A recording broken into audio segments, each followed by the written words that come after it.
નમસ્કાર, India news ગુજરાતમાં આપ સૌનું સ્વાગત છે અને હું છું આપની સાથે કિશન તિવારી। આજે આપણે વાત કરવાની છે એક મહત્વપૂર્ણ મુદ્દા પર।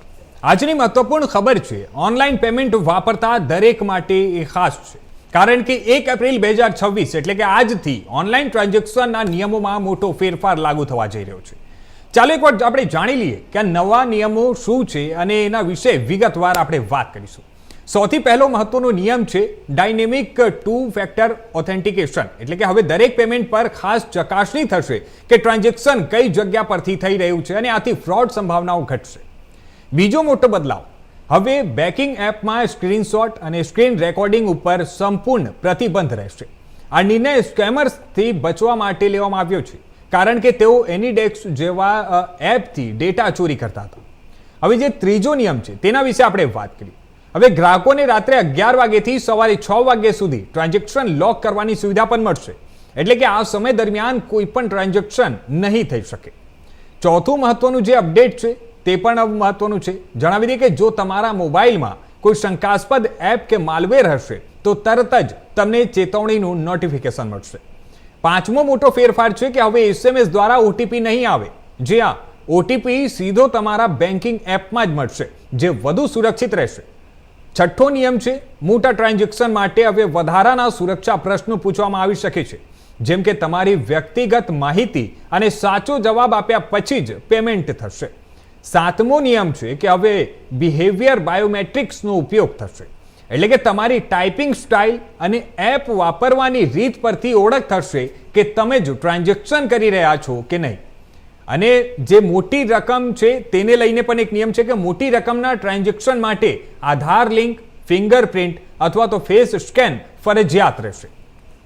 તો આ જે બધા નિયમો છે તે આ બધા નિયમોનો મુખ્ય હેતુ છે તમારા પૈસા અને ડિજિટલ ટ્રાન્ઝેક્શનને વધુ સુરક્ષિત બનાવવાનો। તો 1 એપ્રિલથી એટલે કે આજથી આ નવા નિયમો ધ્યાનમાં રાખજો અને સાવચેત રહીને ઓનલાઈન પેમેન્ટ કરજો।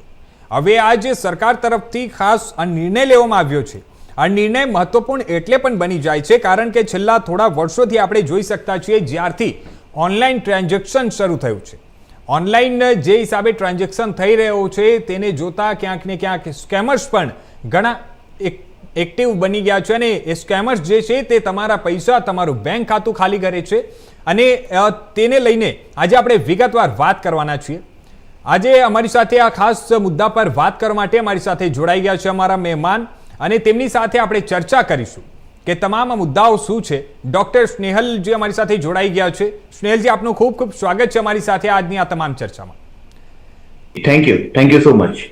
થેન્ક યુ સ્નેહલજી, આપણે વાત કરીએ જે હિસાબે આ એક નવો નિયમ લાવવામાં આવ્યો છે, આ 6-7 નિયમો જે છે અલગ અલગ નિયમો છે, આપણે જોતા આવ્યા છીએ કે છેલ્લા થોડા વર્ષોમાં ઓનલાઈન ટ્રાન્ઝેક્શનનું જે હિસાબે આપણા દેશમાં વધ્યું છે કે ઓનલાઈન ટ્રાન્ઝેક્શન લોકો વધારે કરી રહ્યા છે, તેના વચ્ચે ક્યાંક ને ક્યાંક સ્કેમર્સ પણ એક્ટિવ થઈ રહ્યા છે। સ્કેમર્સ અલગ અલગ ડેલી અવનવા રીતો એ લોકો અપનાવી રહ્યા છે અને લોકોનું ખાતું ખાલી કરી રહ્યા છે, લોકોનું બેંક ટ્રાન્ઝેક્શન એ લોકો હેક કરીને અને એમના તમામ પૈસાઓ જે છે તે ઉડાવી જાય છે। તેને અટકાવવા માટે ક્યાંક ને ક્યાંક આ નવા નિયમો લાવવામાં આવ્યા છે। આ જે નવા નિયમો શું છે તેને લઈને મારા દર્શક મિત્રોને જરીક તમે વિગતવાર સૌથી પહેલા તો આપ માહિતી આપો। સર, ફ્રેન્કલી હું એક વસ્તુ બિલકુલથી કહેવા માંગીશ આપણા મંચ ઉપર કે જ્યાં ક્લેરિટી નહીં હોય અને જ્યાં થોડું ઘણું કન્ફ્યુઝન હોય તો સ્કેમર્સ જે છે તે કોઈક ને કોઈક રીતના એને મેન્યુપ્યુલેટ કરીને વાયરલ કરતા હોય છે। આ કેસમાં બી થોડું ઘણી વસ્તુ એવી જ છે। આ જે મેસેજીસ છે તેમાં આપણે એમ કહી શકીએ છીએ it is a combination of right and wrong, એટલે એવું નથી કે આ બધા જ મેસેજ રાઇટ છે, બધા જ રૂલ્સ રાઇટ છે અને એવું બી નથી કે બધા રોંગ છે। સો આ વસ્તુ જરા ફિશી થઈ જાય છે। ફોર એક્ઝામ્પલ અગર આપણે અત્યારે વાત કરીએ ને તો રિસેન્ટલી RBIના નવા ગાઈડલાઇન્સ આવ્યા છે ફોર ઓનલાઈન ટ્રાન્ઝેક્શન્સ અને ફ્રોડ્સ 2026। આ જે ગાઈડલાઇન્સ છે તેનું ઇમ્પ્લિમેન્ટેશન આપણે એક્સપેક્ટ કરીએ છીએ કે જુલાઈ 2026થી થશે, જેમાં ઘણા બધા નાના મોટા ચેન્જીસ છે, અપડેટ્સ છે લોકો માટે। અત્યારે અગર આપણે વાત કરીએ કે હમણાં હાલમાં જે એપ્રિલ 2026માં આપણે શું નવું જોઈ રહ્યા છે, તો એમાં હું એટલું કહીશ કે બેંક માટે ઘણી બધી ચિંતાનો વિષય થઈ ગયો છે અત્યારે સાયબર ફ્રોડ્સ, અને ઘણી બધી જગ્યાએ અલગ અલગ રીતના સ્કેમસ્ટર્સ જે બી લોકો છે તેમને વિક્ટિમાઇઝ કરતા હોય છે. તો હાલમાં ટુ ફેક્ટર ઓથેન્ટિકેશનની અગર આપણે વાત કરીએ, ડાયનામિક ટુ ફેક્ટર ઓથેન્ટિકેશન, સો આ એક બહુ સાચી વસ્તુ છે કે હાલમાં આપણે ખાલી ઓટીપી ઉપર ડિપેન્ડન્ટ નહીં રહી શકીએ. There are changes. For example, તમારું ડિવાઇસ જે છે તેની એક મેમરી હોય છે, એટલે કે ડિવાઇસના લોગિન્સ હોય છે, એનું લોકેશન હોય છે. એટલે કશે ને કશે અલોંગ વિથ ધ ઓટીપી તમે તમારી તરફથી તમે ક્યાં તો પિન આપી શકો છો, પાસવર્ડ આપી શકો છો, ફિંગરપ્રિન્ટ સ્કેન કરી શકો છો કે ફેસ આઈડી જે સ્કેન છે તે કરી શકો છો. આ બધી વસ્તુનું કોમ્બિનેશનથી જ તમારું વેરિફિકેશન થાય છે, which is known to be two factor authentication, કે ખાલી આપણે ઓટીપી પર રિલાય નહીં થઈએ, but along with that thing આપણે બીજા એડોન્સ કોમ્બિનેશન કરીને પછી એમાં એડોન્સ કરીએ. એક બીજી વાત હતી સર, કે જે મેસેજમાં મેન્શન હતું કે સ્ક્રીનશોટ અને જે રેકોર્ડિંગ થતું હોય છે તેની પર બેન મૂકવામાં આવશે. વેલ, આમાં હું એક વાત અહીંયા બિલકુલથી કહીશ કે આ વસ્તુ it is a mix thing. Frankly આરબીઆઈએ આવો કોઈ નિયમ નથી આપ્યો કે સ્ક્રીનશોટ અને રેકોર્ડિંગ ઉપર બેન થશે, પરંતુ ઘણા બધા એવા એપ્સ છે જે બેન્કિંગ એપ્સ હોઈ શકે છે કે બીજા પણ એવા ઘણા બધા એપ્લિકેશન હોય છે કે જે સ્ક્રીનશોટ અને રેકોર્ડિંગને એન્ટરટેન નથી કરતા. એટલે જ્યારે બી તમે સ્ક્રીન રેકોર્ડિંગ કે સ્ક્રીનશોટ લેતા હોવ છો ત્યારે with effect of that particular apps આ વસ્તુ બહુ ફ્રૂટફુલી તમે યુઝ નથી કરી શકતા. સિમિલરલી એક બીજી મેટર હતી વિચ ઇઝ નાઇટ ટ્રાન્ઝેક્શન લોક, કે રાત્રે અમુક સમય લગીને અમુક ટ્રાન્ઝેક્શન જે હશે તેની ઉપર લોક આવી જશે. વેલ, આ કોઈ મેન્ડેટરી રૂલ નથી, આ એક ઓપ્શનલ ફીચર તરીકે તમે બિલકુલથી એડ ઓન કરી શકો છો, બટ આ કોઈ પ્રેક્ટિકલી મેન્ડેટરી રૂલ નથી. Similarly there was a thing કે જેમાં માલવેર જે છે તેની વોર્નિંગ આપવામાં આવે. વેલ, આ બી એક મિક્સ્ડ વસ્તુ થઈ જતી હોય છે કે ઘણા બધા એપ્સ હોય છે તેમાં એવા સિસ્ટમ હોય છે કે જે માલવેરને ડિટેક્ટ કરે, બિકોઝ માલવેર જે હોય છે એ તમારા ગેજેટ પર હોય છે, ન કે તમારા અકાઉન્ટની અંદર. સો આ એવા ઘણા બધા એપ્સ હોય છે તમારા ફોનની અંદર કે જે ડિટેક્ટ કરી દેતા હોય છે માલવેરને. તો that food B really fruitful to all of you, but આમાં કોઈ આરબીઆઈનો રૂલ નથી. આ તમને એક એડ ઓન ફીચર તરીકે તમે બિલકુલથી યુઝ કરી શકો છો. અને બેંક્સ ઉપર આ લાયબિલિટી, જે મેં તમને કીધું કે જુલાઈ 2026માં આપણે જે એમની નવી ગાઈડલાઇન્સ જોઈશું તેમાં ડાયરેક્ટલી ઇનડાયરેક્ટલી બેંક ઉપર ઘણા બધા સિક્યોરિટી ફીચર્સ ઇમ્પોઝ કરવામાં આવશે. આ બધાની સાથે એક બીજો પોઈન્ટ હતો સર કે ઓટીપી એસએમએસ બંધ થઈ જશે. વેલ, આ જરાક ડિબેટેબલ વસ્તુ છે, કારણ કે અત્યારે આપણે ઓટીપી મેસેજમાં, ઈમેલમાં જોતા હોઈએ છીએ, and it is very much possible કે આપણે ફ્યુચરમાં બી આ વસ્તુને જોશું. અને એક બીજો ઓપ્શન હતો કે જેમાં એવું કહેવામાં આવ્યું હતું કે સિક્યોરિટી ક્વેશ્ચન્સ જે છે તેમાં તે બેંક તમને પૂછશે. ફોર એક્ઝામ્પલ, તમારું સ્કૂલનું નામ, તમારું મધરનું નામ. વેલ, આ બી પોસિબિલિટી બિલકુલ આની નથી, કારણ કે બેંક ઓથેન્ટિકેશનમાં આ વસ્તુ નથી આવતી. એ ઓટીપી અને તમારું પિન નંબર જે છે એ લઈ શકે છે, પણ એ એમના તરફથી સિક્યોરિટી ક્વેશ્ચન્સ બિલકુલથી તમને પૂછશે એવી પોસિબિલિટીઝ નથી. આ બધામાં બિહેવિયર બાયોમેટ્રિક્સ કરીને પણ એક વસ્તુ જે છે which is known to be future technology, જે આપણે કહી શકીએ છીએ કે it is a mix thing. એ પણ આપણે ઘણા બધા અંશે 2026માં જોઈ શકશું કે ઘણી બધી બિહેવિયરલ પેટર્ન જે છે, જેને આપણે રિસ્ક બેઝ ઓથેન્ટિકેશન કહીએ છીએ, તે આપણે બિલકુલથી એક્સપેક્ટ કરી શકશું કે તમારા કોઈ નાના મોટા ટ્રાન્ઝેક્શન હશે તેના કરતાં રિસ્ક ઓરિએન્ટેડ જે ફેક્ટર્સ હશે તેમાં ઓથેન્ટિકેશન અને વેરિફિકેશનના પ્રોસિજર્સ ઘણા વધી જશે.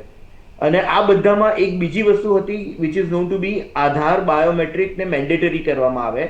વેલ, આ વસ્તુ બી જરાક ડિબેટેબલ છે કે પેમેન્ટ માટે આધાર કે બાયોમેટ્રિકને ફરજિયાત કરવામાં આવે એવું ઓપ્શન નથી. એ તમારી ઉપર છે. If you want to add on it as a additional security feature તો તમે એને કરી શકો છો. અધરવાઇઝ કેવાયસી માટે એ જે બાયોમેટ્રિક્સ છે તેને આપણે કમ્પલસરી કરી શકીએ છીએ. જી સર. જી સ્નેહલજી, આપણે વાત કરીએ તો આ તો જે હિસાબે આપણે જણાવ્યું અમારા દર્શક મિત્રોને, હવે આપણે વાત કરીએ કે જે હિસાબે આપ પોતે એઆઈ સ્પેશિયલિસ્ટ પણ છો, સાયબરનું પણ આપ એક્સપર્ટ છો, અમારા દર્શક મિત્રોને આપ એ જણાવો કે જે રીતે સાયબર જો ફ્રોડ થાય છે તે સાયબર ફ્રોડ અટકાવવા માટે તે લોકો શું ખાસ પગલાં લઈ શકે છે, અને જે ગ્રામીણ ક્ષેત્રના જે ગ્રામીણ વિસ્તારના જે રહેવાસીઓ છે, લોકો છે, તે લોકોને એટલી વધારે સમજ નથી પડતી આ તમામ મુદ્દાઓમાં. અને જે એઆઈ ટૂલ છે કે પછી બેન્કિંગ એપ છે, ઓટીપીનું સૌથી વધારે જે બેનિફિટ લેવાવાળા છે, જે હિસાબે સાયબર ફ્રોડમાં જે આપણે કેસો સામે આવે છે કે એ લોકો ગ્રામીણ વિસ્તારને એ લોકો વધારે ટાર્ગેટ કરે છે, કારણ કે એ લોકોને વધારે ખબર નથી હોતી અને તે લોકોને ભ્રમિત કરીને તે લોકોના બેંક અકાઉન્ટ ખાલી કરી દેવાતું હોય છે. તો અમારા ગ્રામીણ ક્ષેત્રના જે રહેવાસીઓ છે, ગુજરાતના અલગ અલગ જે ગામોમાં જે લોકો વસી રહ્યા છે, તે લોકો કયા પ્રકારના સાવધાની રાખી શકે જેનાથી એ લોકો સાથે આ પ્રકારનો કોઈ પણ ફ્રોડ ન થાય? જી સર, આ બહુ સારું તમારો ક્વેશ્ચન છે અને આઈ હોપ કે હું આમાં થાય એટલું ફ્રૂટફુલ થઈ શકું ફોર અવર ઓડિયન્સ. પહેલી વાત તો સર એ છે કે અત્યારે બહુ બધા લોકોને ડાયરેક્ટલી ઇનડાયરેક્ટલી મેન્યુપ્યુલેટ કરીને વિક્ટિમાઇઝ કરવામાં આવતા હોય છે. આ બધી વસ્તુમાં આ વસ્તુ આપણે કહી શકીએ છીએ કે જે હમણાં જ આપણે વાત કરી 2 ફેક્ટર ઓથેન્ટિકેશનની, એટલે આનું જે કમ્પલ્શન છે એ બહુ જ જરૂરી થઈ જશે, કારણ કે 2 ફેક્ટર ઓથેન્ટિકેશન ના કમ્પલ્શનથી એવું થઈ જશે કે ખાલી ઓટીપીનો બેઝ લઈને કોઈ ક્રિમિનલ એમનું અકાઉન્ટ ડાયરેક્ટલી ખાલી નહીં કરી શકશે. આ ઉપરાંત અગર જે બી આપણા દર્શક મિત્રો છે તે એટલું ધ્યાન રાખે કે થાય ત્યાં લગીન તે પોતાના ગેજેટમાં બાયોમેટ્રિક સિક્યોરિટી જે એક એડ ઓન ફીચર છે, હાલમાં it is not a compulsion thing, but આ વસ્તુને બી ઓપ્ટ કરે, કારણ કે આ વસ્તુ એક એક્સ્ટ્રા લેયર આપશે એમને સિક્યોરિટી વેરિફિકેશન માટે, and which would be immensely helpful. See sir, similarly આ બધી વસ્તુમાં એક વાત આપણે 100% સમજી લેવી જોઈએ કે જ્યારે બી આપણે કશેથી કોઈ પેમેન્ટ આવતું હોય છે તો એ પેમેન્ટ જ્યારે આવતું હોય છે ત્યારે તમને નથી ઓટીપી આપવાની જરૂર, નથી પિન નંબર લખવાની જરૂરત કે નથી તમારા બાયોમેટ્રિક વેરિફિકેશન કરવાની જરૂર પડતી, કારણ કે જ્યારે બી પૈસા આવે છે એ તો ઓટોમેટિકલી આવી શકે છે, પણ જ્યારે તમે આ બધી વસ્તુ યુઝ કરો છો એ ખાલી એ જ વસ્તુ માટે તમે તમારું ઓટીપી ક્યાં તો કોઈની સાથે શેર કરતા હો, કાં તો કોઈ પ્લેટફોર્મ પર શેર કરો છો, સિવાય કે તમારા ઇવન પિન નંબર તમે શેર કરો છો. It is only for the cases કે જેમાં તમે પેમેન્ટ કરો છો, એટલે કે જ્યારે બી તમે પેમેન્ટ કરો છો ત્યારે જ તમને આ વસ્તુ કરવાની હોય છે. અધરવાઇઝ પેમેન્ટ આવતું હોય છે, તમને ક્રેડિટ ટ્રાન્ઝેક્શન હોય તો એમાં તમને કોઈ એક્સ્ટ્રા મહેનત કરવાની રહેતી નથી. આ બધી વસ્તુની સાથે એક બીજી ઇમ્પોર્ટન્ટ વસ્તુ એ છે કે ક્યારે બી અગર કોઈ પણ વ્યક્તિ વિક્ટિમાઇઝ થઈ જતું હોય છે તો ઇટ ઇઝ વેરી ઇમ્પોર્ટન્ટ કે અત્યારે આપણે આરબીઆઈનું જે નોટિફિકેશન છે 2017નું તેને ફોલો કરીએ છીએ, અને ઇટ ઇઝ ઇમ્પોર્ટન્ટ કે આપણે 1930 પર તો કોલ કરીએ જ, બટ આ બધાની સાથે બેંકને પણ લિખિતમાં ઇન્ફોર્મેશન આપીએ જે હોવું જોઈએ on the basis of unauthorise electronic banking transaction, જે આરબીઆઈનું 2017નું નોટિફિકેશન છે. અને આમાં 3 દિવસની અંદર અગર આપણે બેંકને ઇન્ફોર્મ કરીએ છીએ અને અગર આપણો વાંક નથી હોતો તો આની સંપૂર્ણ લાયબિલિટી બેંકની હોય છે. આ નોટિફિકેશન અત્યારે ઇમેન્સલી યુઝફુલ છે હરેક લોકો માટે, કે જ્યારે બી કોઈ બી આવા ક્રાઇમ થાય છે જેમાં એમનો વાંક નથી, then he should always complain to concern bank along with the police department. હવે અત્યારે જેમ આપણી વાત થઈ છે કે જુલાઈ 2026માં આરબીઆઈની નવી ગાઈડલાઇન્સ આવશે, જેના માટે અત્યારે ડ્રાફ્ટ ઓલરેડી આવી ગયું છે. ત્યારબાદ આ વસ્તુ 5 ડે રૂલ થઈ જશે અને થોડા ઘણા નાના મોટા ચેન્જીસ આમાં આવશે જે અત્યારે હાલના નોટિફિકેશન છે તેની અંદર. બટ હમણાં આ વસ્તુ આપણા માટે એટલી ઇમ્પોર્ટન્ટ છે કે આ વસ્તુ આપણે બિલકુલથી ધ્યાન રાખીએ કે we should have 2 factor authentication, જે હવે કમ્પલસરી થઈ જશે. સિમિલરલી આપણે બાયોમેટ્રિક બી જ્યાં યુઝ કરી શકીએ છીએ ત્યાં કરીએ, અને અગર આપણી સાથે કોઈ ફ્રોડ થાય છે તો 3 દિવસની અંદર આપણે બેંકને જ એનું ઇન્ટિમેશન બિલકુલથી આપીએ. So this are the things કે જે આપણા વ્યુઅર્સ બિલકુલથી યુઝ કરી શકે છે. જી સર. સ્નેહલજી, એક એવો પણ મુદ્દો છે જે ઘણીવાર આપણે જોયા છીએ કે ઘણા એવા કેસો સામે આવતા હોય છે, એવા કિસ્સાઓ પણ સામે આવ્યા છે. આપણે જે જણાવ્યું કે પેમેન્ટ આવવાનું કોઈ એક ચોક્કસ નથી, પેમેન્ટ ગમે ત્યાંથી અને ઓટોમેટિક પણ આવી શકે છે. એવા કેસો આપણે પણ સાંભળ્યો હશે કે ઘણા બધા લોકોનો એવી ફરિયાદ હોય છે કે એમના એકાઉન્ટમાં એમને પણ નથી ખબર કે પૈસા ક્યાંથી આવ્યા અને મોટા રકમ આવે છે. જ્યારે એમનું અકાઉન્ટ ફ્રીઝ કરી દેવામાં આવે છે બેંક તરફથી, અને એને લઈને પણ ઘણા બધા લોકો ભોગ બની રહ્યા છે. તો આની પાછળ કારણ શું છે અને એ કઈ રીતે થાય છે અને એનાથી બચવું કઈ રીતે, તેને લઈને તમારે શું સલાહ છે? સર, આ તમારો બહુ જ ઇન્ટરેસ્ટિંગ ક્વેશ્ચન છે. જેમ આપણે હમણાં જ વાત થઈ કે પેમેન્ટ જ્યારે તમને આવતું હોય છે ત્યારે તમને કોઈ પણ એક્સ્ટ્રા વસ્તુ કરવાની હોતી નથી. તો આ વસ્તુ આ સિનેરિયોમાં પણ લાગુ પડે છે કે કોઈ અગર માલાફાઇડલી સાયબર ક્રાઇમ કોઈ વ્યક્તિ સાથે કરીને એમના પૈસા અગર તમારા અકાઉન્ટમાં ડાયરેક્ટલી મોકલે છે કે વાયા મોકલે છે, તો આવા ઇન્સ્ટન્સીસમાં બી તમને એ નથી ખબર હોતી કે ભાઈ આ જે પેમેન્ટ તમારા અકાઉન્ટમાં ક્રેડિટ થયું છે તો એ કઈ વસ્તુનું છે. તો મારા મંતવ્ય હિસાબથી કે જ્યારે બી તમને આવું કોઈ બી રોંગફુલ ક્રેડિટ આવે તો તમે તરત જ બેંકને ઇન્ટિમેટ કરો અને એને રિવર્સ કરી દો પાછા એ જ ખાતામાં જે ખાતાથી એ આવ્યું હોય. અધરવાઇઝ શું સિચ્યુએશન થશે કે જે પણ વ્યક્તિ વિક્ટિમાઇઝ થયો હશે એ ત્યાંની સાયબર સેલને કમ્પ્લેન કરશે અને આ બેઝિસ ઉપર જે હમણાં જ એના માટે પણ નવા SOPs 2026માં જ આવ્યા છે અને તેના બેઝિસ ઉપર અત્યારે રિયલ ટાઈમ ક્રાઇમ મોનિટરિંગ થતું હશે અને તરત જ with the help of law enforcement agencies તમારું જે અકાઉન્ટ છે તે ફ્રીઝ થઈ જશે. અને એક ફેરી અગર આ અકાઉન્ટ ફ્રીઝ થઈ ગયું તો it would be really very challenging, કારણ કે એ એક બહુ લાંબો સેટ ઓફ પ્રોસિજર છે જે તમને કરવો પડશે તમારા અકાઉન્ટને અનફ્રીઝ કરવા માટે, ક્યાં તો કોઈ એ હોલ્ડ અમાઉન્ટ છે તેને અનહોલ્ડ કરવા માટે. સો આ વસ્તુથી બચવા માટે જ્યારે બી તમારા અકાઉન્ટમાં આવા કોઈ બી ટ્રાન્ઝેક્શન આવતા હોય છે કે જે તમને શ્યોર નથી કે ક્યાંથી આવ્યા છે, તો એને વેરીફાઈ કરીને પાછા તમે એને રિવર્સ કરી દો એ જ ખાતામાં જે ખાતાથી એ પૈસા આવ્યા હોય છે. જી સર. જી સ્નેહલજી, એક બીજો પણ મુદ્દો છે. છેલ્લા થોડા સમયથી આપણે સૌ જોઈ રહ્યા છીએ અને સરકાર પણ એને રોકવા માટે સતત પ્રયાસો કરી રહી છે. એ છે ઓનલાઈન અરેસ્ટ, જે આપે પણ સાંભળ્યું હશે. ઓનલાઈન અરેસ્ટ લોકોને કરવામાં આવે છે અને ઓનલાઈન અરેસ્ટ કરીને એ લોકો પાસે પૈસા પડાવી લેવામાં આવી રહ્યું છે. આ પ્રકારનું પણ સ્કેમર્સ આ ડેલી અવનવા રીતો એ લોકો શોધી લાવે છે. ક્યાંક ને ક્યાંક આ જનતાને અને આપણી જે ગુજરાતની જનતા, દેશની જનતાને લૂંટવા માટે અને તે લોકો સાથે સ્કેમ કરવા માટે એને લઈને સરકાર પણ સતત લાગેલી છે. પરંતુ ઘણા બધા કિસ્સાઓમાં એવું થાય છે કે એ લોકો VPN કે પછી બીજું કોઈ એ ટાઈપનું એપ એ લોકો યુઝ કરે છે, જેના કારણે લોકેશન જે છે તે ટ્રેસ કરવું એ લોકોનું મુશ્કેલી બની જતું હોય છે. પરંતુ આપણી જે જનતા છે તેને જાગૃત કરવાની હવે જરૂર છે ને જાગૃતમાં સૌથી મહત્વની વાત શું છે, એ લોકો કઈ રીતે એનાથી પણ બચી શકે છે, કારણ કે આ પોતે એક્સપર્ટ છો. તો અમારી જનતા જે અમારા દર્શક મિત્રો છે તે લોકોને આપ શું સૂચનાઓ આપશો, શું એ લોકોને માર્ગદર્શન આપશો? સર, આ પણ બહુ ગંભીર વિષય છે અત્યારે. ડિજિટલ અરેસ્ટ, જે આપણે ઓનલાઈન અરેસ્ટ પણ જેને કહી શકીએ છીએ, એ અત્યારની બહુ જ ગંભીર સમસ્યા થઈ ચૂકી છે. ફ્રેન્કલી સિચ્યુએશન શું થતી હોય છે કે તમને સ્કેમર્સ કોઈક ખોટી રીતના મિસરિપ્રેઝેન્ટ કરે છે કે તમારા અકાઉન્ટમાંથી કોઈ પૈસા ક્યાં તો આવ્યા છે, ક્યાં તો તમારો મોબાઈલ નંબર જે છે તે કોઈ ક્રિમિનલ એક્ટિવિટીઝમાં યુઝ થાય છે, ક્યાં તો તમારા નામનું કોઈ ફેક પાર્સલ આવ્યું છે. તો આવો બધો બેઝ લઈને ક્રિમિનલ્સ પોતાની જાતને લો એન્ફોર્સમેન્ટ એજન્સીઝના કોઈ વ્યક્તિ તરીકે દર્શાવીને એને આપણે એમ કહી શકીએ છીએ કે ખોટી રીતના પોતાની જાતને આવા વ્યક્તિ બનીને તમારી સાથે એ લોકો કનેક્ટ કરે છે. પછી એ લોકો તમારી સાથે તમને એ લોકો વિડીયો કોન્ફરન્સ માટે બોલાવે છે. જેવું તમે વિડીયો કોન્ફરન્સ જોઈન કરશો એટલે તમે જોશો કે એકચ્યુઅલ એક એવી ઇમેજ તમને દેખાશે કે તમે બિલકુલથી એ વસ્તુ પર ટ્રસ્ટ કરી દેશો કે આ જે વ્યક્તિ છે એ સો એન્ડ સો લો એન્ફોર્સમેન્ટ એજન્સીમાંથી જ આવેલો વ્યક્તિ છે, બીકોઝ એનું આખું સેટઅપ એ રીતનું કર્યું હશે.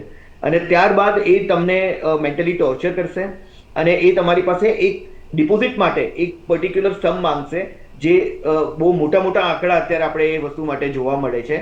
બટ એ તમને એ વસ્તુનું રિલીફ આપશે કે આ એક ખાલી ડિપોઝિટ મની છે, કે એક એવું મની છે કે જેના બેઝિસ ઉપર એ લોકો તમને પકડવા નહીં આવે, but it would be in the custody of government. But જેવું તમે આ પૈસા ટ્રાન્સફર કરશો પછી પણ એ તમને ટોર્ચર કરશે અને એ ટ્રાય કરશે કે વધારેમાં વધારે પૈસા એ તમારી પાસે એક્સટ્રેક્ટ કરી શકે. તો આ વસ્તુમાં આપણે બિલકુલથી એ સમજી લઈએ સર કે there is nothing like digital arrest. Legally આવી કોઈ પ્રાવધાન છે જ નહીં કે જેમાં કોઈ વ્યક્તિ ડિજિટલી તમને અરેસ્ટ કરી શકે. હા, ફિઝિકલ અરેસ્ટનું ઇન્ટિમેશન એ તમને ડિજિટલી આપે, that is a different scenario. So આ એક આખું ફેક કન્સેપ્ટ છે કે જેમાં અત્યારે કંબોડિયા, વિયેતનામ, મ્યાનમાર એવી બધી જગ્યાથી લોકો ઓપરેટ કરતા હોય છે અને તમને લોકોને ફર્ધર વિક્ટિમાઇઝ કરે છે. આ બધામાં જ્યારે તમે આ લોકોને ટ્રેક કરો છો, બિંગ એન ઇન્વેસ્ટિગેટર, જ્યારે લો એન્ફોર્સમેન્ટ એજન્સીઝ અને અમારા જેવા લોકો એમને મદદરૂપ થઈને આ લોકોને આપણે ટ્રેક કરતા હોઈએ છીએ, ત્યારે ઇટ ઇઝ વેરી અસેન્શિયલ કે આ જે વસ્તુ હોય છે તે not only VPN but along with VPN એવા ઘણા બધા આપણે એવા n નંબર ઓફ ફેક્ટર્સ છે જે એ લોકો યુઝ કરે છે, જેથી તમે એને બહુ ઇઝીલી ટ્રેક નહીં કરી શકો. મોસ્ટ પ્રોબેબલી અત્યારે આપણે AI મિકેનિઝમ પણ જોઈ રહ્યા છે, અને there are n number of ways કે જેમાં એ લોકો તમને કન્ફ્યુઝ કરી શકે છે કે તમે ઇઝીલી આ લોકોને ટ્રેક નહીં કરી શકો. સી, VPNના કેસમાં સર એવું થતું હોય છે કે તમે એ કંપની પાસે લોગ્સ મંગાવી શકો છો, બટ અગર એ VPN આપતી જે કંપની છે એ કોઈ એવી જગ્યાએ સિચ્યુએટેડ હોય કે જેની સાથે ઇન્ડિયાની ટ્રીટી નહીં હોય, ઇન્ટરનેશનલ ટ્રીટી વિચ ઇઝ એમલેટ, તો પછી આવા સિચ્યુએશનમાં એ લોકો ને આપણે ફોર્સ નહીં કરી શકીએ કે એ લોકો આપણે લોગ્સ આપે, અને આ જ ડિસ્ક્રિપન્સીનો ફાયદો જે છે તે ક્રિમિનલ ઉઠાવતા હોય છે અને બધા લોકોને ફર્ધર વિક્ટિમાઇઝ કરતા હોય છે.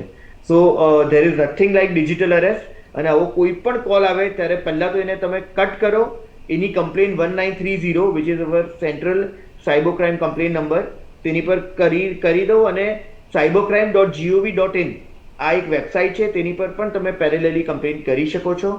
આ બધાની સાથે sanchar-sathi.gov.in કરીને હજી એક વેબસાઇટ છે જેમાં કદાચ તમારી સાથે ક્રાઇમ નહીં થાય પણ અટેમ્પ્ટ પણ થાય તો બી તમે અહીંયા કહી શકો છો, સો દેટ એ લોકો કોઈ બીજાને ફર્ધર વિક્ટિમાઇઝ નહીં કરે.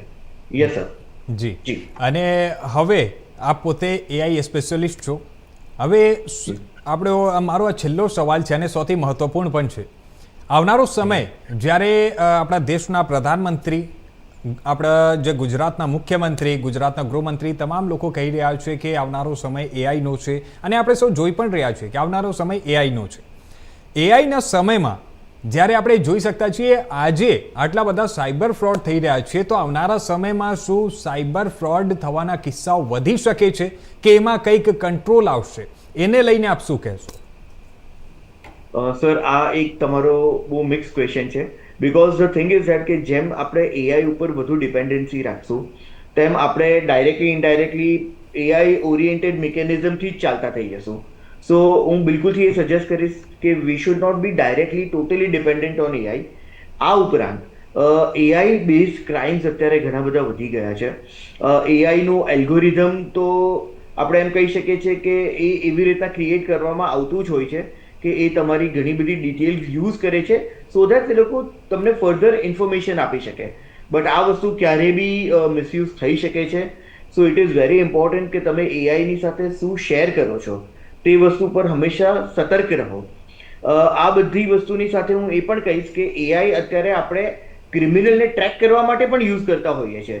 સો there are so many usage કે જેમાં તમે આપણે અત્યારે જે મ્યુલ અકાઉન્ટ સ્કેમ્સ જોઈએ છે, તો કોઈ પણ અકાઉન્ટમાં આ પેટર્ન દેખાતું હોય છે which is with reference to mule account. B on the basis of AI તમે એને બિલકુલથી એલોકેટ કરી શકો છો, એને બાયફર્ગેટ કરી શકો છો. So this is also a very important thing. Similarly ઘણા બધા ક્રાઇમ ડિટેક્શન કરવા માટે હરેક વસ્તુ અત્યારે એક પેટર્નથી ચાલતી હોય છે, અને આ પેટર્નનું એનાલિસિસ કરવા માટે અને એનાથી ક્રિમિનલને શોધવા લગીનનો જે આખો પ્રોસેસ છે એ બધામાં અત્યારે AI હેઝ બીન ઇમેન્સલી યુઝફુલ. અને જેમ જેમ વધુ આપણે એની અંદર જશું તો આપણે બિલકુલથી એવું એક્સપેક્ટ કરી શકશું કે એ વસ્તુ આપણે હજી ફ્રૂટફુલી યુઝ કરી શકીએ. But it is very important કે આપણે સમજવું જોઈએ કે આપણે કેટલી ઇન્ફોર્મેશન એની સાથે શેર કરીએ ને કેટલી ઇન્ફોર્મેશન એમની પાસેથી લઈએ છીએ. જી સર. ધન્યવાદ સ્નેહલજી અમારી સાથે જોડાવા માટે અને અમારા દર્શક મિત્રોને આ તમામ માહિતીઓ આપવા માટે. અમે ઉમ્મીદ કરીએ કે અમારા દર્શક મિત્રો આ તમામ વસ્તુ સમજી ગયા છે અને આવનારા સમયમાં એ લોકો કોઈ પણ ઓનલાઈન ટ્રાન્ઝેક્શન કરે એની પહેલાં સાવચેતી રાખશે, ધ્યાન રાખશે. અને અમે પણ અમારા દર્શક મિત્રોને તમામને અપીલ કરીએ કે આજે આવનારો સમય જ્યારે ઓનલાઈન ટ્રાન્ઝેક્શન અત્યારે હવે વધી રહ્યું છે અને તેના વચ્ચે ક્યાંક ને ક્યાંક ઓનલાઈન સ્કેમર્સ પણ વધારે એક્ટિવ થઈ રહ્યા છે, તો તમામ વસ્તુ પર તમને બી ધ્યાન રાખવાની જરૂર છે. આવનારા સમયમાં શું એમાં બદલાવ આવી શકે છે તે પણ અમે તમને સમય પર તમામ અપડેટ લઈને આવતા રહીશું. હાલ માટે બસ ધન્યવાદ. બાકી તમામ નવી માહિતીઓ માટે જોતા રહેજો ઇન્ડિયા ન્યૂઝ ગુજરાત.